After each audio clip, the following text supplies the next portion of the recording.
Надявам се помните, уважаеми приятели, историята за змията в Едемската градина, за която Словото Божие в еврейския текст казва, че беше гола. По-надолу обаче в Битие 3 глава са записани още думите. Тогава се отвориха очите на двамата и познаха, че бяха голи. И съшиха смокинови листата си, направиха препаски и при вечерния ветрец чуха гласа на Господа, като ходеше из градината. И човекът и жена му се скриха от лицето на Господа Бога между градинските дървета. Но Господ Бог повика човека и му рече: "Где си?" В края на човешката история съвсем скоро Господ ще слезе отново на земята, за да повика къде сме, за да ни потърси. Ние, скъпи приятели, сме Негови деца. Искаме или не искаме, всички ние сме Негови деца. И тези, които вярват, и тези, които не вярват в Него. И тези, които го обичат, и тези, които го мразят. На този свят има и това. Деца, които са били отгледани и възпитавани, и всичко най-скъпо и най-добро е било правено за тях, се оказват мразещи родителите си. В условията на греха всичко можеш да видиш.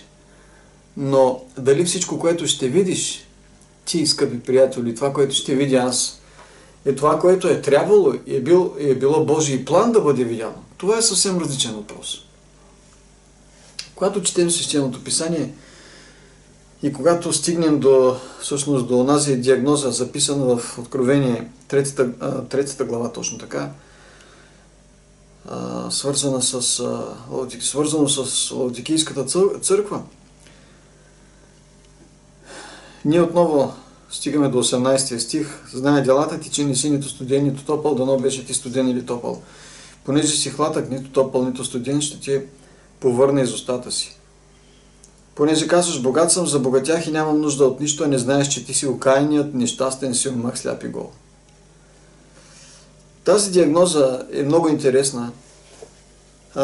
И аз самия трябва да ви кажа, че тази вечер ще ви споделя неща, които не съм предполагал, че са записани в Библията.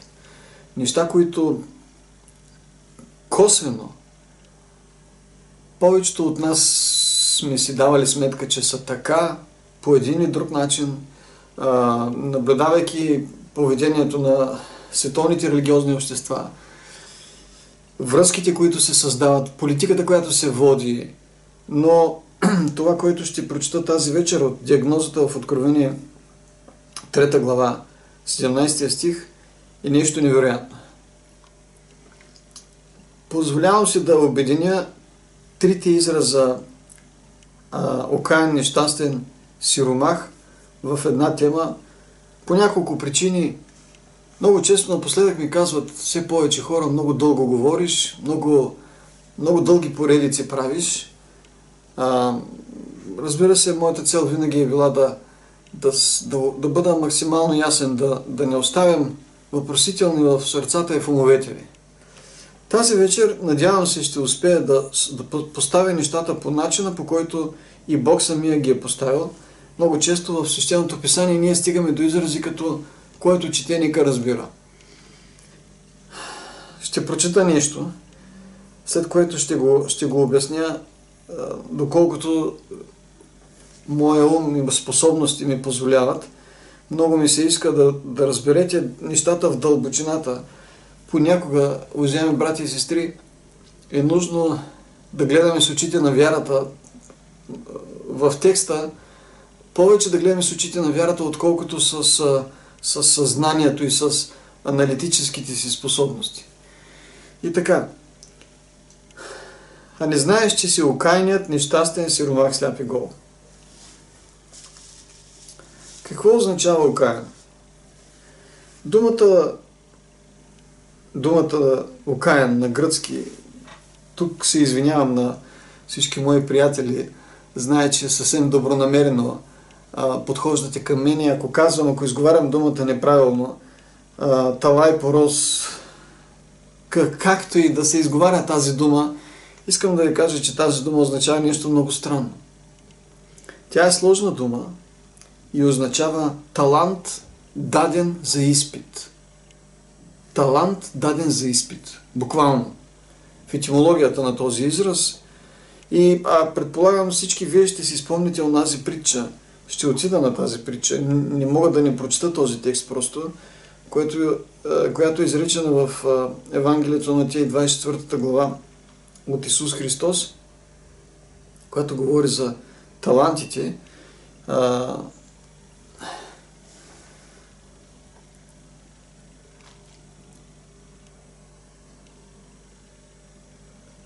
Кой е прочее 45 стих, Матей 24 глава 45 стих. Кой е прочее верния и разумен слуга? След 24 глава Исус ще разкаже една история за 10 девици, разумни и неразумни, но ето го въпроса, оказва се, че въпроса, който стои пред нас днес, всъщност той винаги е стоял.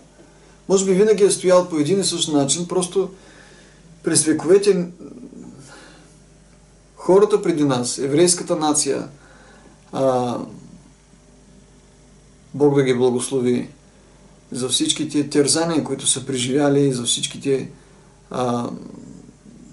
трудни моменти и битки, които са имали на своите лични фронтове, на своите национални фронтове, на своя голям духовен фронт. Всички тях Бог ще ги отведе в царството си много скоро, но когато четем този текст, оказва се, че винаги изпита е бил един същ. И при Адам да бъде разумен, и при Каин и Авел, и при всички останали векове чак до днес. И сега, когато ние сме на прага на второто пришествие, когато всеки момент Исус Христос ще дойде на земята, не се мамете, че има затишие. Той е точно преди бурята. Всеки момент Исус Христос ще дойде. Един въпрос има важен пред нас днес. Кой е верният и разумен слуга, когато господаря му е поставил над домочадието си, за да им дава храна на време? Блажен оня слуга, чийто господар като си дойде го намери, че прави така. Истина ви казвам, ще го постави на целия си имот. Но ако оня слуга е зъл и каже в сърцето си, господарят ми се забави, и вие може да видите днес, цялата система на новия световен ред и всички, които са избрали да бъдат част от новия световен ред, и политици, и религиозни водачи и така нататък, всички, които днес се избират да застанат в сянката на Ватикана, в сянката на Малкия рог. Ватикана е най-малката държава в света. И Ватикана управлява съдбините на цяла Европа и на цяла Америка в момента. И се мъчи да смачка всички останали свободомислещи народи. Кой е прочие оня... Ако прочие оня зъл слуга, каже в сърцето си, господаря ми се забави. Новия световен ред не прави планове за идването на Христос. Правят се... Тези от вас, които сте запознати, със сигурно знаете. Новия световен ред е един план за световно равноправие, за световно съвместно бъдеще, уважаеми приятели. За бъдеще, в което няма бедни и няма неправдани и няма социално слаби хора. Ние просто нямаме представа какви бляскави мечти имат хората, които искат да управляват света. Бляскави мечти, дори за обикновения човек. Друг е въпросът, колко човека ще доживеят до този нов световен ред, ако Господ наистина реши да се забави още 100 години, което няма да стане. Но ако он е зъл слуга, каже в сърцето ми, господаря ми се забави, и почне да бие със служителите си и да еде и пие с пияниците. И вие знаете, че това се случва днес. Дори и на ниво религиозни общества. Защото он е зъл слуга, яде и пие с нечестивите и бие със служителите си. Сега ще видите какво означава това. Този зъл слуга е човека, който е окаян. Пак казвам, думата означава един талант, даден за изпит. Много често, скъпи приятели, ние като християни четем онези притчи, в които 5 таланта, 2 таланта, 1 талант, единият спечелил, другия спечелил, а пък злия слуга заровил таланта, който му е бил даден. 1 талант му бил даден. Но всички ние знаем, че не факта, че този човек е бил подценен с един талант, го е направил зъл. Той е бил такъв в природата си. И Бог му е дал малко, Бог му е дал само един талант, защото Бог се е опитвал да го предпази от по-големи злоупотреби, за да не бъде наказанието му още по-голямо. Но когато се казва тук окаян, думата на гръцки означава, че това е един човек, на когото е даден един талант за изпит. За изпит. Всички ние сме минали през този път. Дори ако щете, ето един апостол Павел, който говори в Римляните и казва в Римляни 7 глава, 24 стих, ето какво е записано тук.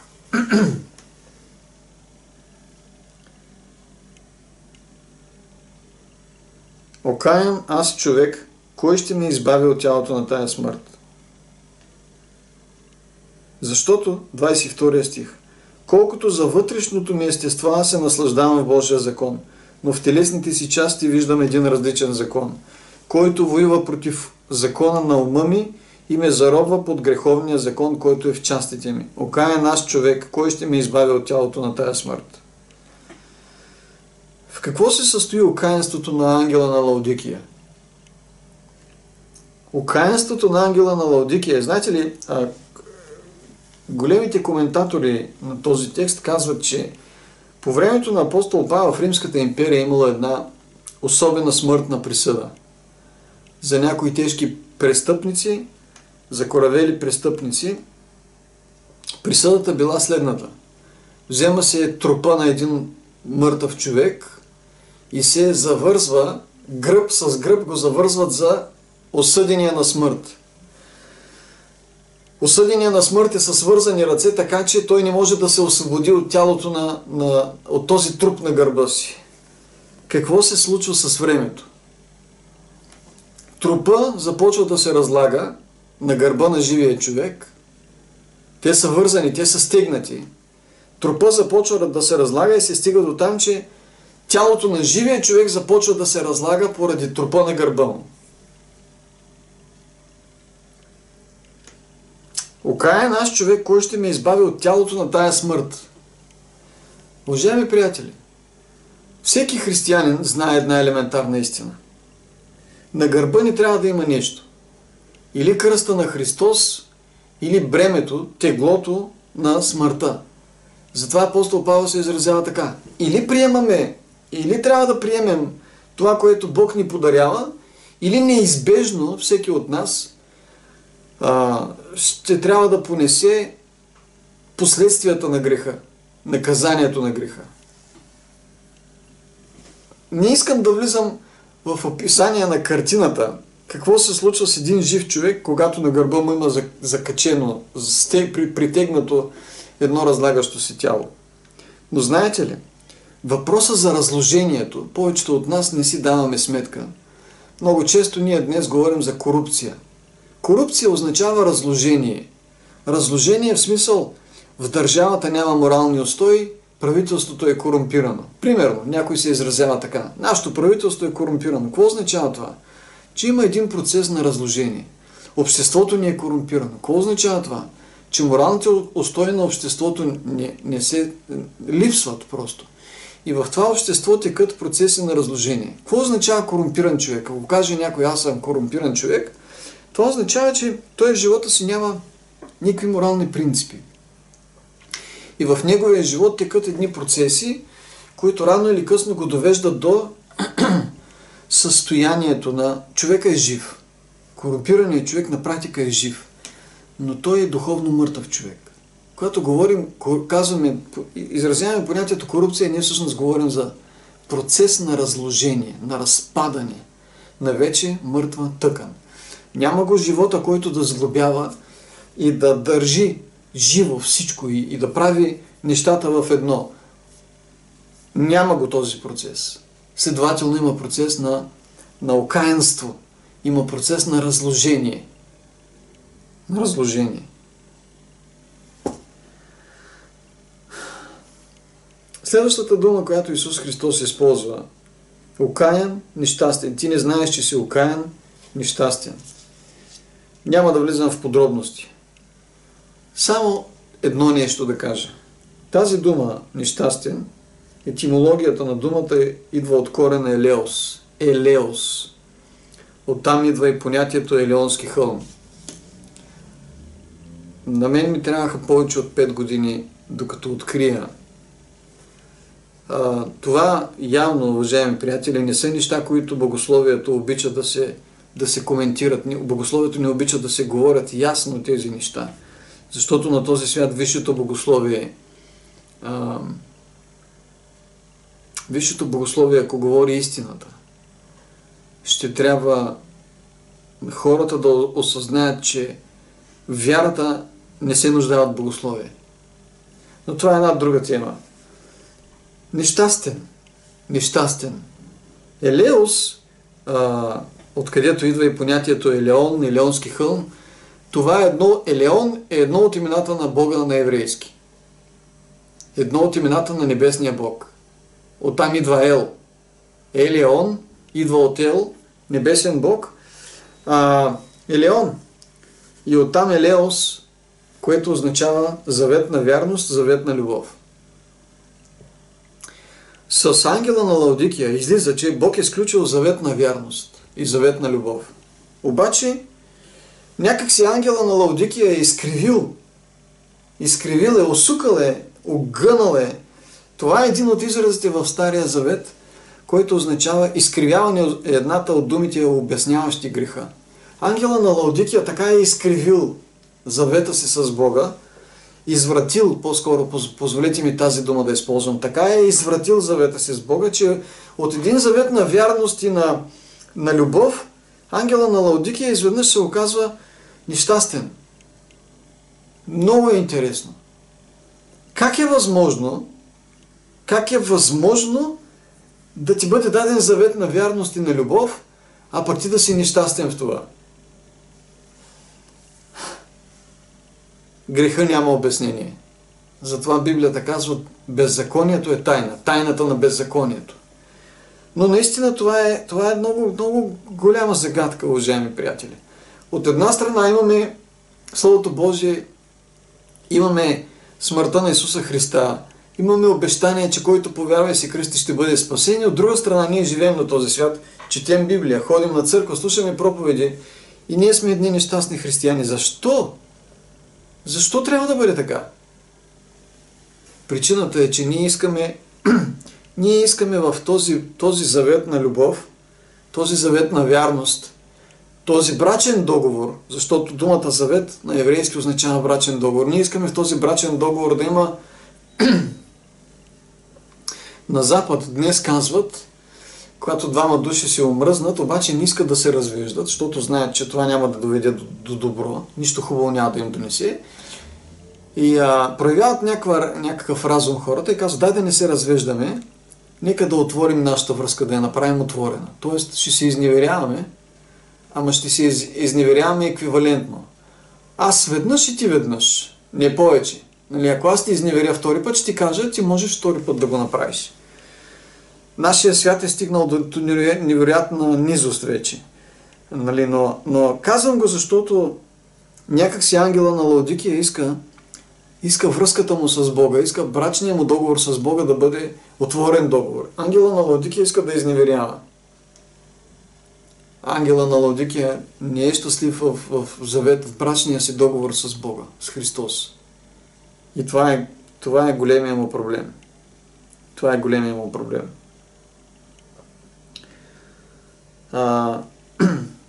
Много е... Чета тези думи, уважаеми приятели.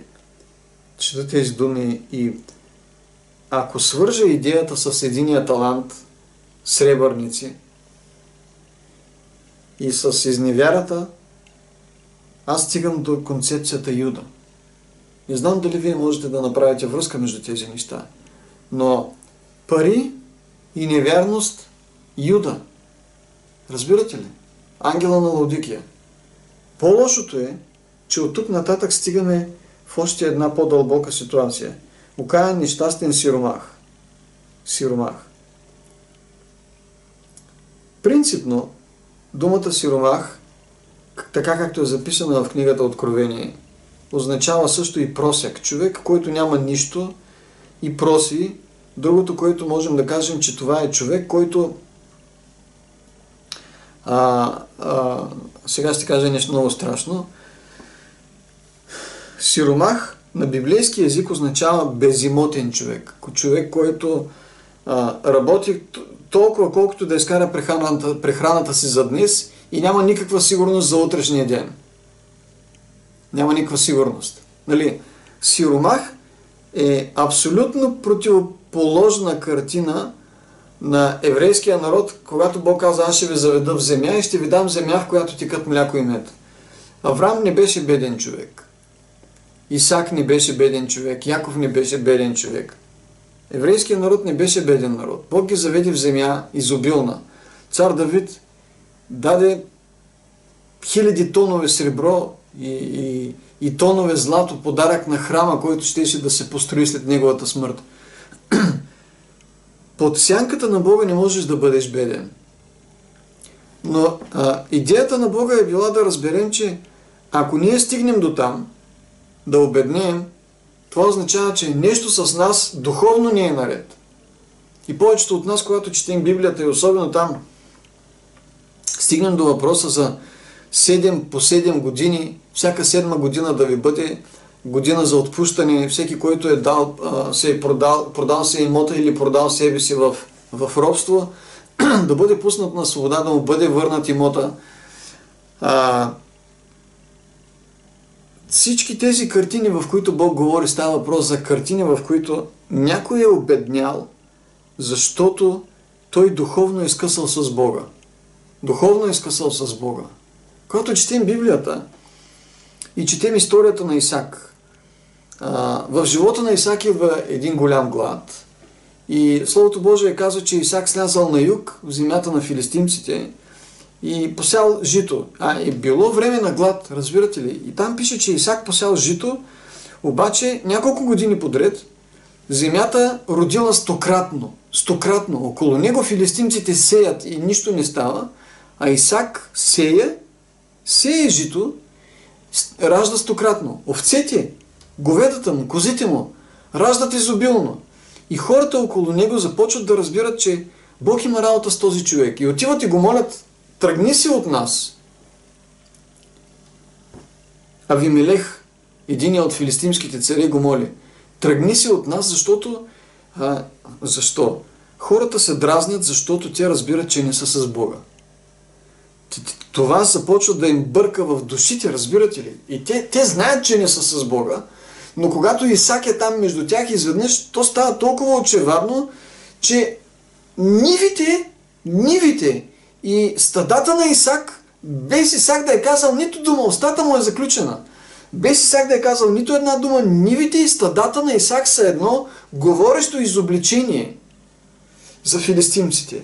Минали са само около 500-600 години след потопа, разбирате ли? Всъщност, около 600 години след потопа. Хората все още помнят потопа. Хората все още помнят къде е Арарат и къде е ковчега на техния праотец Ной. И когато казваме сиромах, всъщност в Стария Завет Бог е дал на евреите една картина, в която Той им е казал: поставил ги в една земя, в която Той им казва: това е моя земя, тази земя е моя, вие не можете да я продавате и да я купувате. Ако ми бъдете верни, аз ще ви благославям. Няма да имате нужда от хляб, ще имате излишък.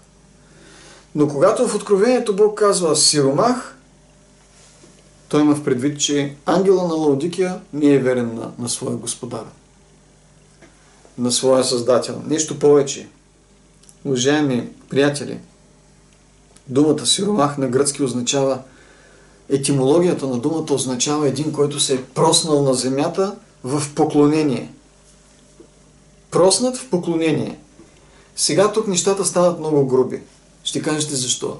Защото ако Бог казва на някой човек, че е беден, а в същото време ние разбираме, че той е един много религиозен човек, много посветен религиозен човек, който малко преди това казва: богат съм, забогатях, излиза, че този човек спрямо Бога е беден, а е богат в нещо друго. Той е богат явно с някакви други богове. Как да разбираме това? Много просто. Ако Бог казва, че ангела на Лаодикия е окаян, нещастен сиромах, това означава, че ангела на Лаодикия не се кланя на живия Бог, той се кланя на Сатана.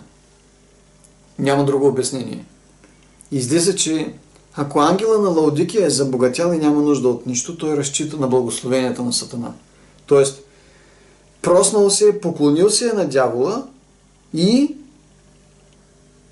дявола му е дал нещата, които предлагаше на Исус Христос. Целият свят ще дам. Целият свят. Какво каза Исус Христос? Прие ли? Защо тогава ангела на Лаодикия приема? Много е просто. Ангела на Лаодикия е нарушил брачния си договор с Исус Христос, с младоженеца. Това се оказва истината. Как си паднал от небето ти, деннице синя на зората? Исаия, 14 глава. А ти думаше в сърцето си: ще възляза на висотата на облаците, към най-крайните страни на север, ще седна на планината на събраните богове. Какво прави ангела на Лаодикия днес? Как се е стигнало до тук? Как се е стигнало до такъв абсурд? Да знаеш, че си част от последната Божия църква на този свят, след тебе няма друга църква. Да знаеш, че ти си последната надежда на Бог за този свят. Да знаеш, че ти е дадена една тържествена вест до всичките племена, народи, люди и езици. Няма кой друг. Ти трябва да го направиш. Да знаеш, че на тебе са възложени специални отговорности. За тебе са приготвени изобилни благословения. И вместо да изпълниш дадената ти поръчка и да се намериш верен на своя дълг, стигаш до там, че ти отказваш се от своя Бог и отиваш да се поклониш на Сатана. В резултат на гърба ти се е лепнала смъртта и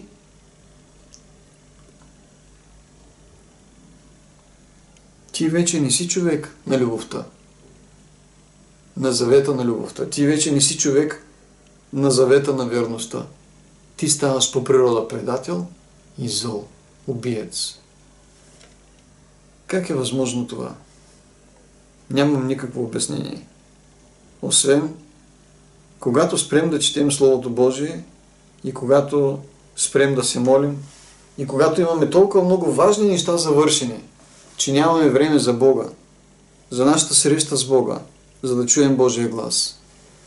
Слушах една история, скъпи приятели, тези дни. Не съм предполагал, че може да чуя такова нещо на белия свят, както казват старите хора. Един равин разказва как отишъл един ден в затвор. В един затвор го помолили да отиде. Там имало няколко евреи, затворници. Помолили го да отиде, обадили му се, помолили го да отиде.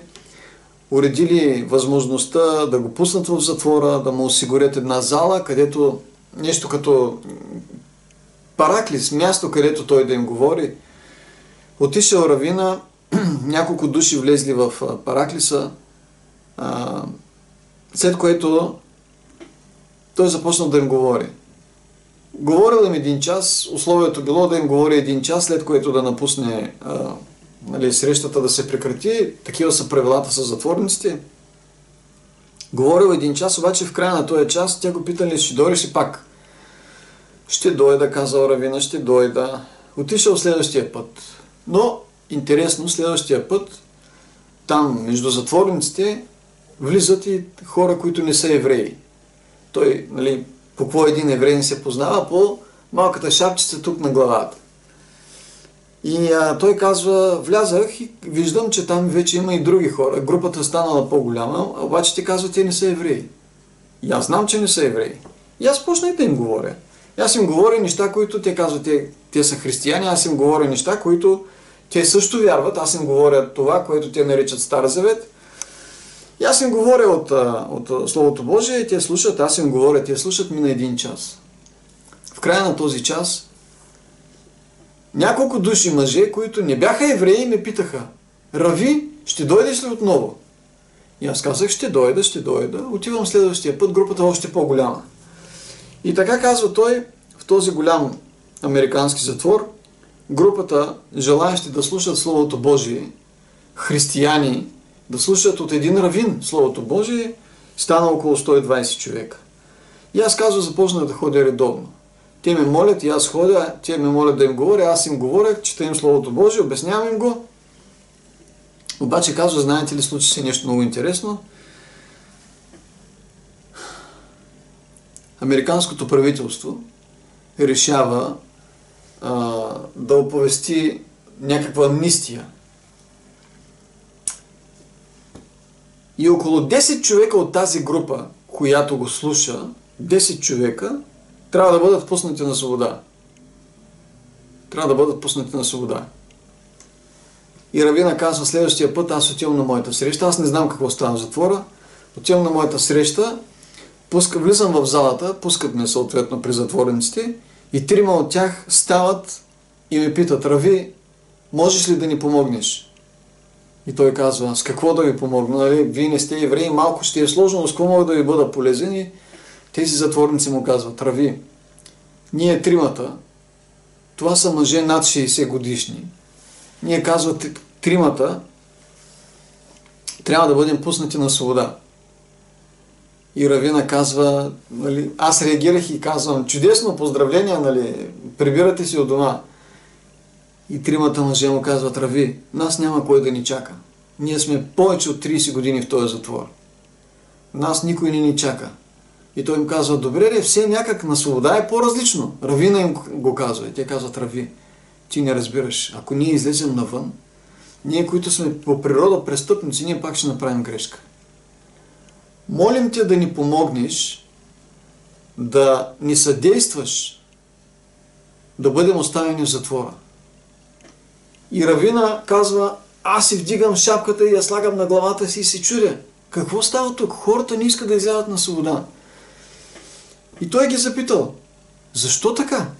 И те му казват: Рави, ние започнахме да обичаме да слушаме Божието Слово. Искаме да останем тук, да си стоим в килиите и да четем Божието Слово. Ние не искаме да излизаме навън, за да не съгрешаваме. Ние искаме да останем тук, за да четем Божието Слово и да не се отделяме повече от Бога. Този равин казва: аз не съм срещал евреи, които да мислят така. Когато Исус Христос беше на земята, Той се срещна с едни езичници, които имаха повече вяра, отколкото в Израиля.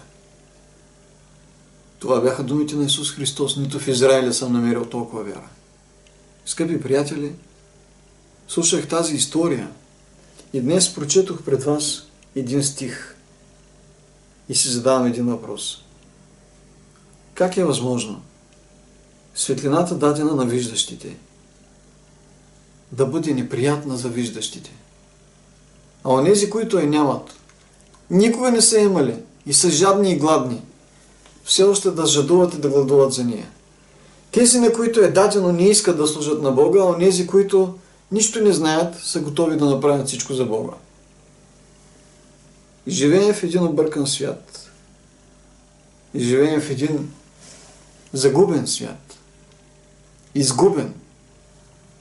Ние сме едни объркани деца, ние сме като изгубената овца. Ние имаме нужда Бог да ни потърси. Ние сме си съшили смокинови листа. Ние сме окаяни, защото на Адам беше даден един единствен изпит. Един единствен изпит. Едно единствено нещо. Както на ангела на Лаодикия. Изпитът е абсолютно същия, братя и сестри. Днеска изпита с нищо не е по-тежък от този на Адам. Ние много често казваме: Адам, ако не беше съгрешил. На Адам му беше дадена една заповед. На Лаодикийския ангел е даден един талант. Адам сбърка в една единствена заповед, ние ще се намерим грешни в теста на един единствен талант. Адам се греши, реши да се греши, след което света на Адам помръкна. Той не само че осиромаша, защото всичко, което му беше дадено, цялата тази планета, премина в ръцете на Сатана и сега Адам беше никой и нямаше нищо. Дори жената, която му беше дадена, вече не беше негов приятел. Той трябваше да й стане началник, защото другата опция беше да станат врагове. И Бог там каза, всяко желание на жена ти ще бъде подчинено на теб, защото това беше единственият начин Бог да привърже връзките на семейството. Това беше единственият начин. Адам загуби дори и жена си. Неговата сиромашия, ние не можем да си представим колко много е било отнето от Адам, брати и сестри. Просто не можем да си представим. Но по-страшното е, че не само, че той се оказа неверен в единия талант, не само, че стана сиромах и придоби паднала природа. Паднала природа, която се беше поклонила пред Сатана. Паднала на земята природа. Адам изгуби завета на Елионския Бог. Изгуби завета на Елионския хълм. Адам се оказа неверен. Адам вече не можеше да обича. Няколко часа по-рано Адам беше готов да умре с жена си. Сега Адам използваше Ева като разменна монета, ако може да спаси собствената си кожа. Ето това е историята на ангела на Лаодикия. Горчива и неприятна, но вярна. Защото ние живеем в края на времето. Сега е останал един единствен въпрос.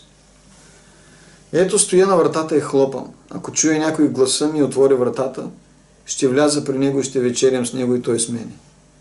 На този, който победи, ще дам да седне с мене на моя престол, както и аз победих и седнах с отца си на неговия. Скъпи приятели, Бог казва, че онези, които люби, ги изобличава и наказва. От нас се очаква да бъдем ревностни и да се покаяме. Защото Исус Христос хлопа за последно на вратата на нашите сърца и на нашите души. На нашите домове. Сега е време на Пасха. Това е една ирония. Сега е време на Пасха. И на вратите на нашите домове трябва да стои името на Христос. Когато отворим нашите порти, хората отвън трябва да знаят, трябва да виждат сърцата на истински Божии деца, лицата на истински Божии деца.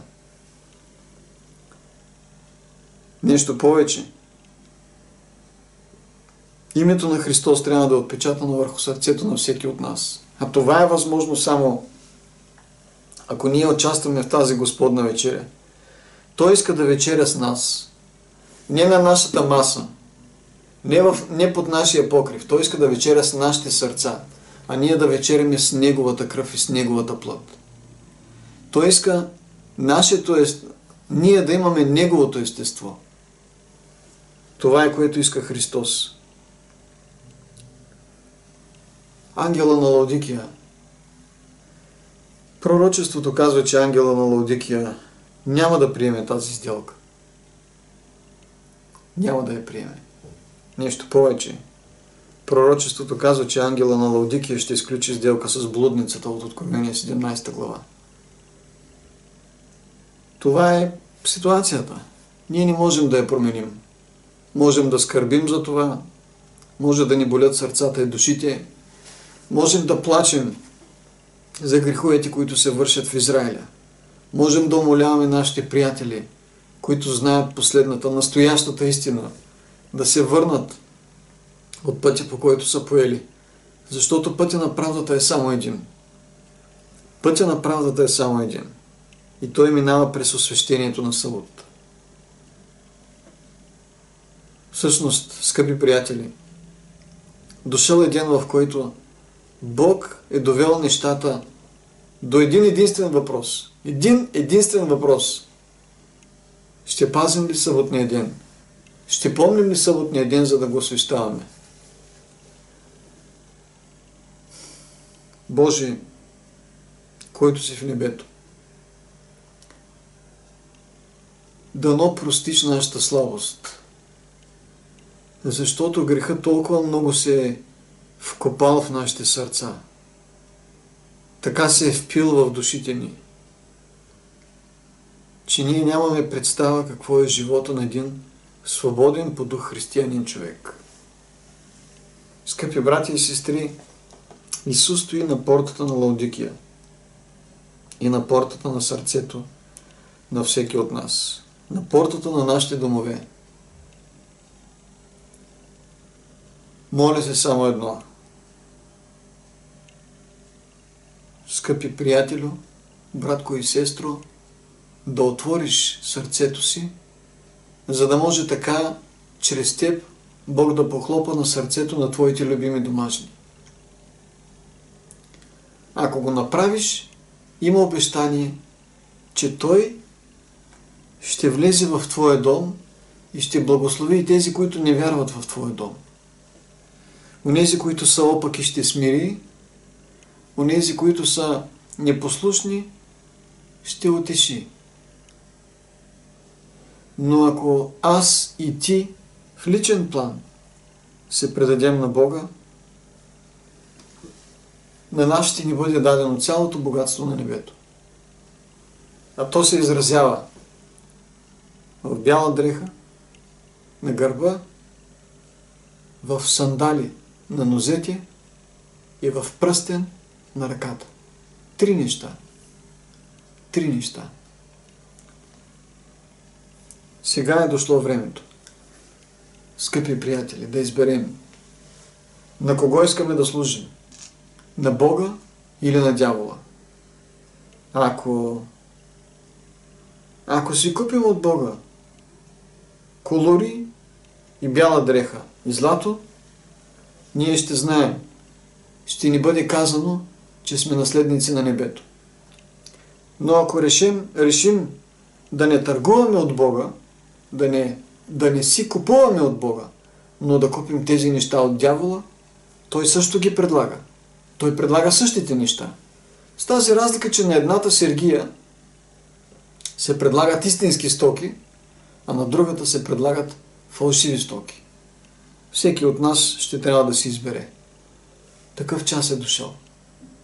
Дано Бог да ни благослови да изберем истинската стока. Дано Бог да ни благослови да изберем онези неща, които сега може да ни се сторят горчиви.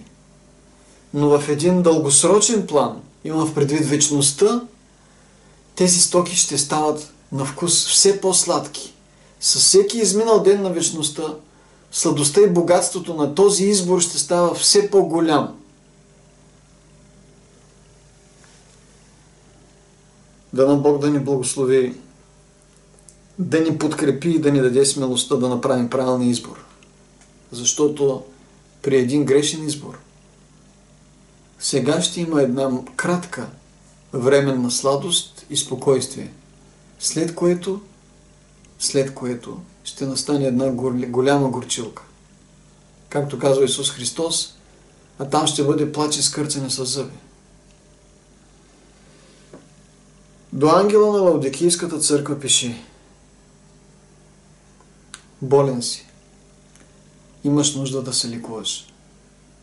Имаш нужда да бъдеш излекуван от мен. Твоя Създател, Твоя Изкупител, този, който може да излекува всяка болест и всяка немощ. Приеми диагнозата. Смири се под моята власт и ще получиш всичко.